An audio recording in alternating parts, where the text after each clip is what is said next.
Vibrant Gujarat 2019ને લઈ સરકાર દ્વારા લગાવવામાં આવેલા હોર્ડિંગોમાં ગુજરાતના નાયબ મુખ્યમંત્રી ન જોવા મળતા રાજકીય ચકચાર મચી જવા પામી છે। આ વિશે પાસ કન્વીનર રેશમા પટેલનો સોશિયલ મીડિયા પર વિડીયો વાયરલ થયો હતો।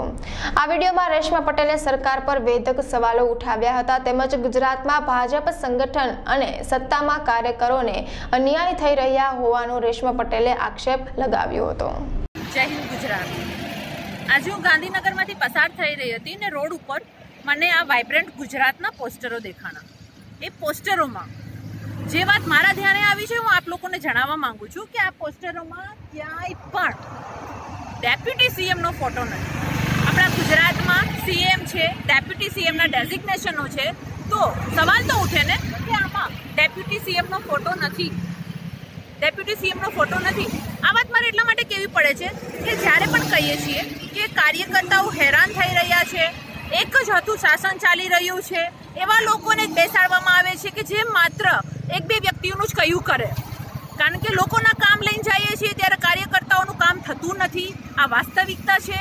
આ દરેક કાર્યકર્તાઓએ પણ સમજવાની જરૂર છે કે આટલા મોટા ડેઝિગ્નેશન પર બેઠેલા વ્યક્તિને પણ જો હાશિયામાં ધકેલી દેવામાં આવતા હોય અને આ રીતે એનું અપમાન કરવામાં આવતું હોય તો આપણા જેવા કાર્યકર્તાઓને તો શું?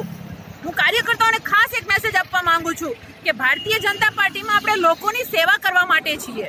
પક્ષને જીતાડવા માટે, સરકાર બનાવવા માટે ડેલીએ જઈને વોટ આપણે લેવા જઈએ છીએ અને ત્યારે આ એક હતું શાસન ચલાવતા બે ચાર લોકોના કારણે આપણે હેરાન થવું પડે છે, લોકોનો આક્રોશ સહન કરવો પડે છે।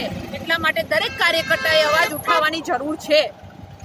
બોલશો નહીં તો તમારો ઉપયોગ માત્ર ને માત્ર સરકાર બનાવવા અને વોટ બેંક ભેગી કરવા માટે જ થશે। આ વાસ્તવિકતા છે। એટલા માટે કહું છું કે બોલો, તમે તમારો અવાજ ઉઠાવો। લોકો માટે કામ કરવા માટે આપણે બેઠા છીએ, આપણા કામ નથી થતા અને આપણા ઉપર આ લોકો જે અન્યાય કરી રહ્યા છે એ અન્યાયનું આ એક જીવતું જાગતું ઉદાહરણ છે।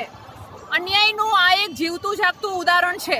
આ વસ્તુ આપણે સમજવાની જરૂર છે અને ખાસ કરીને મારે ગુજરાતની જનતાને પણ કહેવાનું છે કે ક્યાંક ને ક્યાંક અમને એવું લાગી રહ્યું છે ભારતીય જનતા પાર્ટીના કાર્યકર્તા તરીકે કે અહીંયા જે સરકાર બિરાજમાન છે, જે સંગઠન બિરાજમાન છે એ માત્ર ને માત્ર પોતાના અંદરના બે ચાર વ્યક્તિઓના કામ કરવા માટે છે, લોકોના કામ કરવા માટે નથી। કારણ કે આજ ખુદ ભારતીય જનતા પાર્ટીનો કાર્યકર્તા હેરાન થઈ રહ્યો છે, પરંતુ શિસ્તના નામે, સંગઠનના એકજૂટતાના નામે એ ચૂપ રહી રહ્યો છે। પરંતુ આજે આ પોસ્ટર બતાવી અને મેં આપને જણાવ્યું કે આટલા મોટા ડેઝિગ્નેશન વાળા વ્યક્તિ જોડે હાસ્યામાં ધકેલવા જેવા કૃત્ય થતા હોય તો પછી નાના કાર્યકર્તાઓની હાલત શું હશે? આ એનું ઉદાહરણ છે। વિશેષ મારે કંઈ નથી કહેવું।